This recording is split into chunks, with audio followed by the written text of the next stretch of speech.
Chegou a hora. Solta o som. Hi players guys, இது என் first video. So கொஞ்சம் வளர்னா தப்பாக எடுத்துக்காதீங்க. சரி, ஓகே. பிஆர் ரேங்கில் சீசன் மாற்றிட்டாங்க. சோலோவில் எப்படி ஈஸியாக மாஸ்டர் போடுறது, அதுக்கேற்ற மாதிரி டிப்ஸ் அண்ட் ட்ரிக்ஸ் தான் நான் உங்களுக்கு எடுத்துகிட்டு வந்திருக்கேன். இதை கொஞ்சம் பாருங்கள். லாஸ்ட் 10 மேட்ச் நான் விளையாண்ட ஹிஸ்ட்ரி, இதில் நான் குறைஞ்சது 20+ பாயிண்ட்ஸ் தான் வாங்கியிருப்பேன். அது எப்படின்னு தெரிஞ்சுக்கிறதுக்கு முன்னாடி இந்த வீடியோக்கு ஒரு லைக் போட்டுருங்க. ஸோ வாங்க பிளேயர்ஸ், வீடியோக்குள்ளே போகலாம்.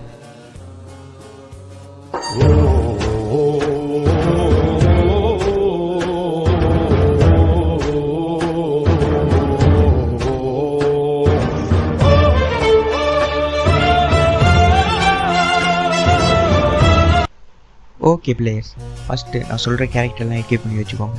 ஃபஸ்ட்டு ஃபோர்டு கேரக்டர் எக்யூப் பண்ணி வச்சுக்கோங்க. இது உங்களுக்கு ஹெச்பி கம்மியாக இருக்க சொல்ல இதுவும் ஆட்டோமேட்டிக்காக ரெக்கவர் பண்ணி கொடுக்கும். செகண்ட் வந்து கைரோஸ் கேரக்டர் வச்சுக்கோங்க. ஒரு செகண்டுக்கு 2 EP அந்த மாதிரி ஏற்றி கொடுக்கும். தேர்டு விஷா கேரக்டர் வச்சுக்கோங்க. இந்த கேரக்டரை பற்றி நான் சொல்லணும்னு அவசியமே இல்லை. நிறைய பிஆர் புஷ் பண்ணுற பிளேயருக்குலாம் நிறைய பேருக்கே தெரியும். ஏன்னா இந்த கார் எடுத்துகிட்டு போக சொல்லலாம், எனிமி உங்களை அட்டாக் பண்ணாங்கன்றாலாம் உங்கள் மேலே அடி விழுகாது, கார் மேலே மட்டும்தான் அடி விழுகும். ஃபோர்த்து நீங்கள் கே கேரக்டர் எக்யூப் பண்ணி வச்சுக்கோங்க. கேரக்டர் டோட்டலாக பெஸ்ட்டான கேரக்டர். ஏன்னா நம்ம இந்த ட்ரிக்கை பொறுத்த வரைக்கும் நம்ம ஜோனுக்கு வெளியே தான் நம்ம சர்வே பண்ணி தான் உள்ளே வர்ற மாதிரி இருக்குது. அதனால் நீங்கள் கேரக்டர் எக்யூப் பண்ணி வச்சிங்கன்னா உங்களுக்கு ஈஸியாக இருக்கும். பிளேயர்ஸ், நான் மேப்பில் மார்க் பண்ணியிருக்க இடத்துல மெஜாரிட்டி இறங்க ட்ரை பண்ணுங்கள். ஏன் சொல்லணும்னா இந்த இடத்துல தான் எனிமிலாம் ரொம்ப கம்மியாக இறங்குவாங்க. ஒரு 1-2 பேர் தான் இறங்குவாங்க. இந்த ட்ரிக்கை பொறுத்த வரைக்கும் நம்ம 2-3 கில் அடிச்சிருந்தாலே போதுமானது தான்.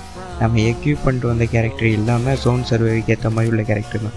நீங்கள் அதனால 3rd ஜோன் வரைக்கும் ஜோனுக்குள்ளே இருக்கலாம், எந்த பிரச்சனையுமே இல்லை. ஆனால் கண்டிப்பாக காயினை கலெக்ட் பண்ணிக்கோங்க. நான் ஏன் சொல்கிறேன்டா, காயின் வந்து கலெக்ட் பண்ணிக்கிட்டீங்கன்னா லாஸ்ட்டு வெண்டிங் மிஷினில் நீங்கள் போய் உங்களுக்கு தேவையான ஜாமான் எல்லாத்தையுமே வாங்குறது கரெக்டாக இருக்குது. லாஸ்ட் ஜோனுக்கு தேவையான vest, level 3 vest, level 3 helmet, அப்புறம் அந்த க்ளோவால் கொஞ்சம் அதிகமாக கேரி பண்ணுறது, இந்த மாதிரி இதெல்லாம் நீங்கள் வாங்கி வச்சுக்கிறதுக்கு இதுக்கெலாம் கொஞ்சம் யூஸ்ஃபுல்லாக இருக்குது. அப்புறம் லோட் அவுட் நான் உங்களை எக்யூப் பண்ண சொன்னல, அந்த லோட் அவுட்டை பொறுத்த வரைக்கும் நம்ம காயினை போட்டு செலவழிக்கிற மாதிரி தான் இருக்குது. இப்போ நீங்கள் ஜோனுக்கு அவுட்டில் இருக்கிறனால அவுட் ஆஃப் பஃப்னு ஒன்று இருக்குது, அதுக்கு ஒரு 400 காயின், EP இந்த மாதிரி இதுக்கெலாம் கொஞ்சம் குறிப்பிட்ட இதுக்கெலாம் அந்த லோட் அவுட்டில் நம்ம காயின் கட்டுற மாதிரி இருக்குது. அதனால் அதெல்லாம் நீங்கள் எக்யூப் பண்ணி வச்சுக்கிட்டிங்கன்னா உங்களுக்கு கொஞ்சம் ஈஸியாக இருக்குது ஜோன் அவுட் ஆஃப் ஜோனில் இருக்க சொல்ல.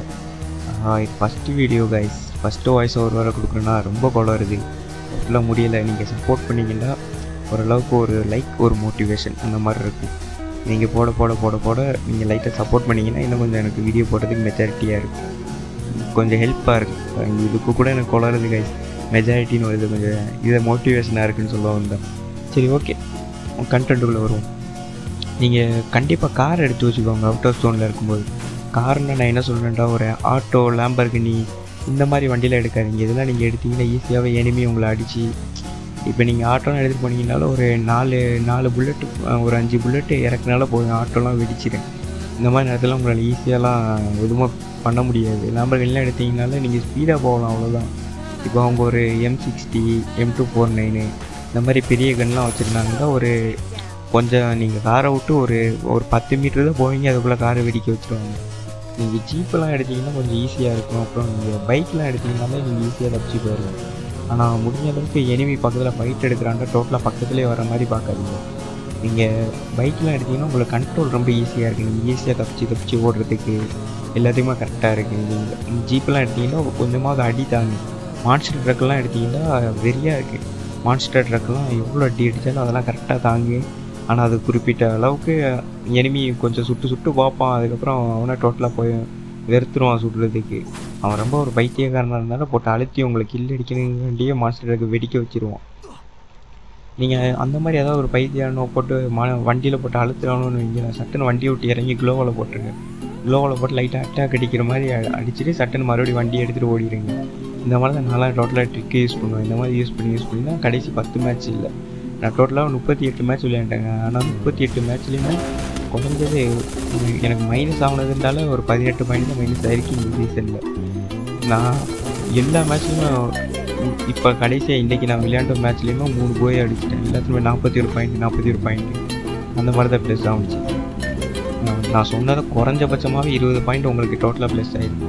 நீங்கள் அடிக்கிற ஒரு கில்லுக்கு இந்த மாதிரி நீங்கள் உள்ள டாப்பு பிளேஸ்மெண்ட்டுக்குள்ளே வர்றதுக்கு எல்லாத்துக்கும் அதுக்கெலாம் தனித்தனியாக ப்ளஸ் ஆகும் பாயிண்ட்டு. இந்த மாதிரி வண்டியெல்லாம் எடுத்து வச்சு நீங்கள் சுத்த சொல்ல உங்களுக்கு ஈஸியாக இருக்குது, மேட்ச் விளையாடும் ஈஸியாக இருக்குது, கரெக்டாக பிளேஸ்மெண்ட்டும் பிடிச்சிடலாம்.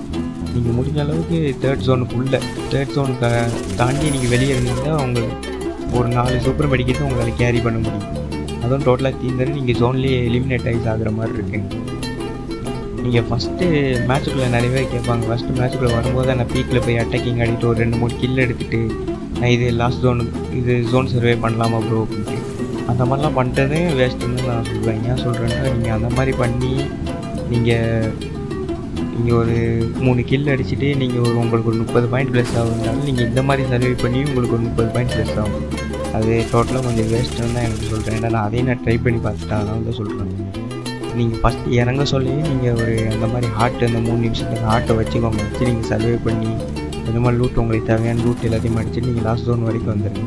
முடிஞ்ச அளவுக்கு நீங்கள் சென்ட்ரல் ஜோனில் போகாதீங்க. கார் எடுத்துகிட்டு நீங்கள் சொல்ல சென்ட்ரல் ஜோனில் நீங்கள் போகிறதே நீங்கள் போனாலே ஒரு பக்கம் இருந்து அடிப்பானு எனிமி உங்களெல்லாம் தாக்கு பிடிக்க முடியாது, சீக்கிரமாக இதாகிடுங்க. நீங்கள் வண்டியை கொளுத்திடுவானு, நீங்கள் இறங்கி ஒரு பக்கம் இருந்து எனிமி சொல்லுவாங்க, அந்த பக்கம் நீங்கள் க்ளோவால் போடுவீங்க. பார்த்த பின்னாடி இந்த கிராஸ் ஃபயரில் நம்ம ஒரு சில ஸ்லீப்பர் செல் அடித்து போட்டு ஓடிடுவானுங்க. அதனால் நீங்கள் டோட்டலாக சென்ட்ரல் ஜோனுக்குள்ள நீங்கள் வர வேணாம். நீங்கள் லாஸ்ட்டு டாப் 10 வர்ற வரைக்கும் நீங்கள் வண்டியிலே சுற்றிக்கிட்டே இருக்கீங்க. நீங்கள் எங்கிட்ட வரமோ வர வேணாம். டாப் 10 உள்ளே தாண்டி வந்ததுக்கப்புறம் பிளேஸ்மெண்ட் உள்ளே வந்ததுக்கப்புறம் உங்களோட ஸ்கில்லை பேஸ் பண்ணால் தான் நீங்கள் ஃபைட் எடுத்து அடிக்கிறதாலும் ஃபைட் எடுத்து அடிக்கலாம்.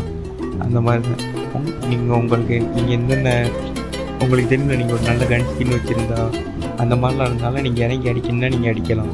இல்லை ப்ரோ என்கிட்ட எதுவும் அவ்வளோவெல்லாம் இல்லை அப்படின்னா நீங்கள் டாப் 5 வரைக்கும் நீங்கள் வண்டியிலே சுற்றி சர்வே போட்டுட்டு கடைசியில் நீங்கள் உள்ளே வந்து நீங்கள் ஒரு 2 கில் அடித்தாலே போதும். அதனால் ஒரு 2 கில் தான் அடிச்சிருப்பேன், எனக்கு ஒரு 31 பாயிண்ட் ப்ளஸ் ஆகுச்சு. நீங்கள் ஒரு 2 கில் அடிச்சிருந்தாலும் போதும், உங்களுக்கு குறிப்பிட்ட அந்த பாயிண்ட்லாம் ப்ளஸ் ஆகிடும். ஸோ அவ்வளோதான் ப்ளேஸ். இந்த ட்ரிக்கை நீங்கள் யூஸ் பண்ணி பாருங்கள். யூஸ் பண்ணி பார்த்துட்டு சொல்லுங்கள், கமெண்ட் போடுங்க. நீங்கள் ஒரு லைக் போட்டாலும் ஒரு மோட்டிவேஷன் தான் எனக்கு. ஸோ பை கைஸ், மீண்டும் இன்னொரு ஒரு நல்ல வீடியோவில் சந்திப்போம். இது ஃபஸ்ட் டைம் போடுறதுனால ரொம்ப ரொம்ப உளர்றேன். எல்லாம் டோட்டலாக எனக்கே தெரியுது வாய்ஸ் ஓவர் கொடுத்துக்கிட்டு இருக்கிறதுனால. நீங்கள் ஒரு லைக் போட்டிங்கன்னா எனக்கு ஒரு நல்ல மோட்டிவேஷனாக இருக்குது. Okay guys, bye guys.